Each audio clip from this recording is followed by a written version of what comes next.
नमस्कार, welcome to Power Trader channel. मैं discuss करने वाला हूँ आज दिन में बनने वाले चार्ट पर। इसके पहले हम बाजार के कुछ नियम बशर्ते देखते हैं।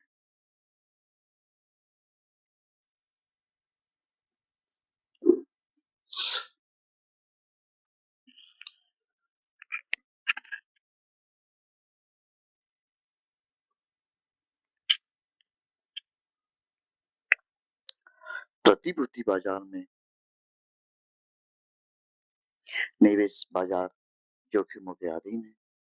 निवेश करने से पहले सभी संबंधित दस्तावेजों को ध्यान से पढ़ें।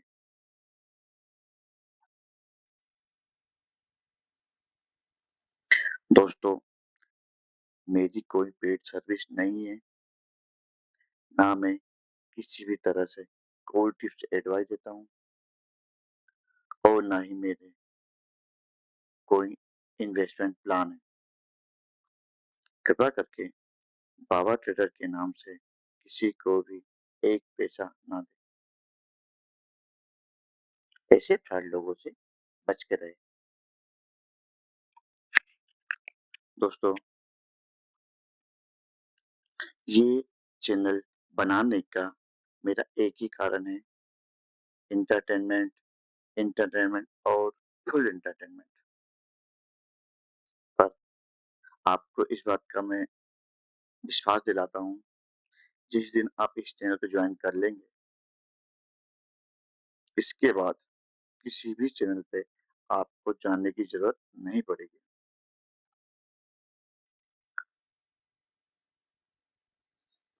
मैं एक ही बात कहूँगा,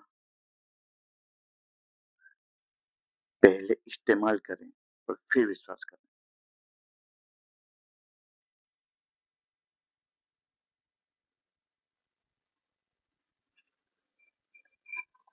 जैसा कि हम जानते हैं कि बाजार को दो तरीके से एनालाइज करते हैं, चार्ट एनालिसिस और डाटा एनालिसिस। हम पहले डाटा एनालाइज करेंगे। आइए हम एक एक चीज का आ,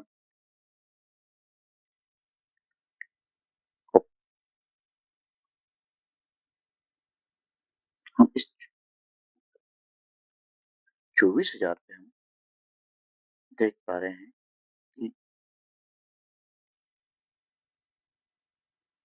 छप छप 53 लाख 54 लाख के समथिंग पुट बैठे हुए हैं और इसी जगह पर 65 लाख के समथिंग पुट बैठे हुए हैं।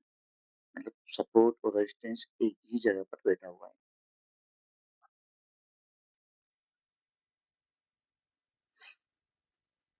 और अब जो पिछला सपोर्ट हम देखते हैं, 23,900 पे दिखाई देता है और रेजिस्टेंस तो बहुत आगे दिखाई देता है। ऐसा कोई मतलब नहीं है।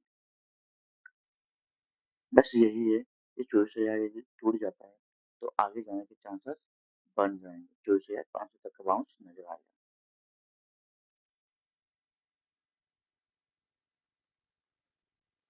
क्योंकि 24,500 पे कोड राइटिंग हो रही है। मतलब अब ये अगले सही सपोर्ट टूटता है, 24,500 तक पहुंचेगा।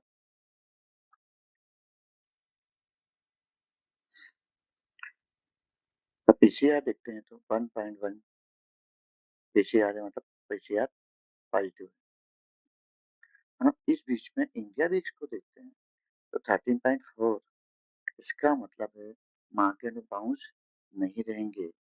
बहुत जो स्ट्राइक प्राइस, मार्केट में वॉल्यूम बहुत कम रहेगा। इसलिए सोच समझ के डिसीजन लेना है, क्योंकि हमेशा अब हमें छोटे छोटे पॉइंट लेने पड़ेंगे, बड़े पॉइंट आपको नहीं मिलेंगे दोस्तों। इसलिए मैं एक बार बता रहा हूँ, 15 पॉइंट का ही टारगेट बनाए रखना है। 10 पॉइंट, 12 पॉइंट, 20 पॉइंट मिल जाए तो बहुत बड़ी चीज है। क्योंकि अब कोई भी किसी भी प्रकार के ज़्यादा स्ट्राइक प्राइस ज़्यादा ऊपर-नीचे नहीं होगी।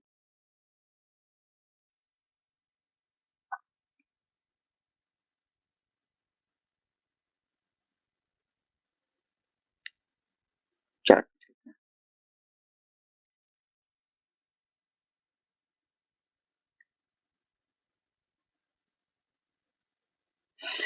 हम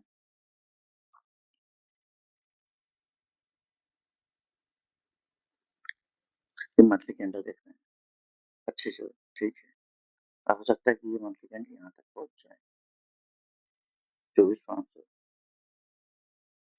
इस वीक में। अब ये देखिए। हुँ, अब आपको एक बात समझ में आ रही होगी। पहले हम वीकली कैंडल समझ लेते हैं।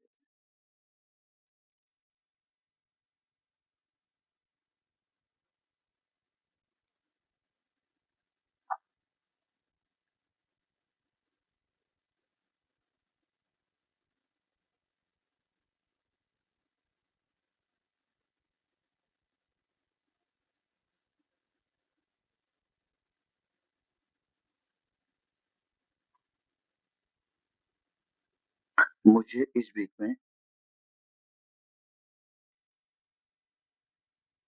24 400-500 तक का माउस नज़र आते हैं।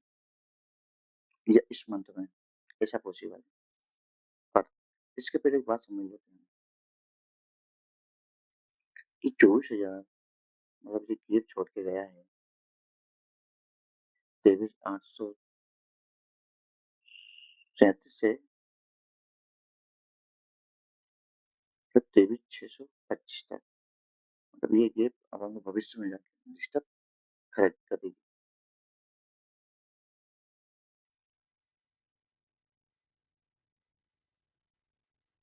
चलो ठीक। पर अच्छा बाउंस है। इसमें बाउंस आया था तो ये बाउंस थोड़ा जिस तरीके देखते थे उस तरीके से बैठा नहीं आया। हम्म, देखो अब ये वीकली से हम डेली पे आए हैं। तो डेली का जो सिस्टम थोड़ा सा चेंज है। गुड। ओके। पहले ही मैंने एक बात आपको बताई थी कि इस फ्लैग को जैसे ही तोड़ेगा मतलब ऊपर सस्टेन कर जाएगा। हम यहाँ पर रेजिस्टेंस बना रहे टेक्निकल रेजिस्टेंस।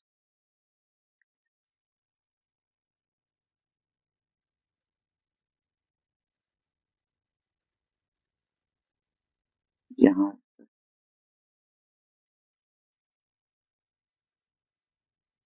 यहाँ एक तो उसने कंप्लीट कर लिया ये वाला तो कंप्लीट करेगा। यदि यहाँ से बाउंस करता है यदि यहाँ से बाउंस करता है तो ये निकाल देगा सब कुछ। पर इस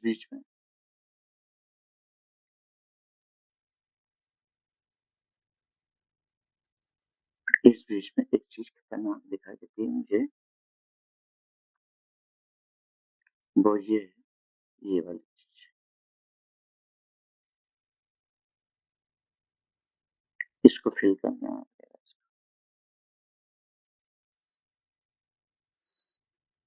आपको एक बात और बता दूं मैं। वो ये है कि कोई भी चीज इस टाइप का यहाँ से निकलेगी ऐसे टकरा के नीचे आएगी फिर ऐसे आएगी।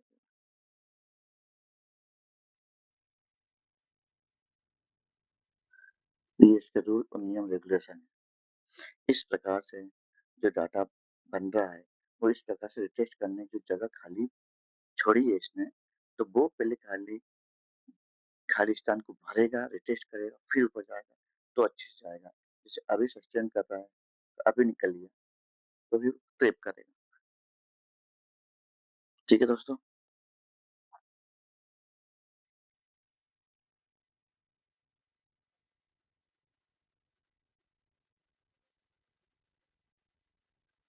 इस 24,000 का रेसिस्टेंट है। यदि ये टूटता है, तो फिर जो सेकंड रेजिस्टेंस टेक्निकली मुझे 300 पे नज़र आता है और 500 पे तो है, 500 पे तो डाटा भी बैठा हुआ है। पर मुझे लगता है कि ये अभी 2 से 3 दिन में एक बाउंस ऑफसाइड करेगा।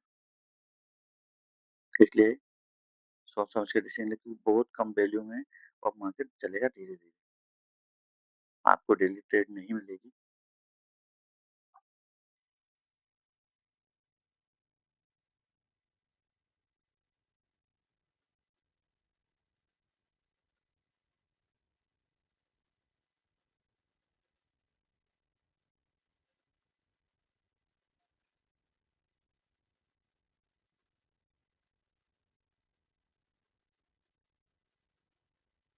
ये पूरा सिस्टम है, इसको जमा लीजिएगा अपने उसपे।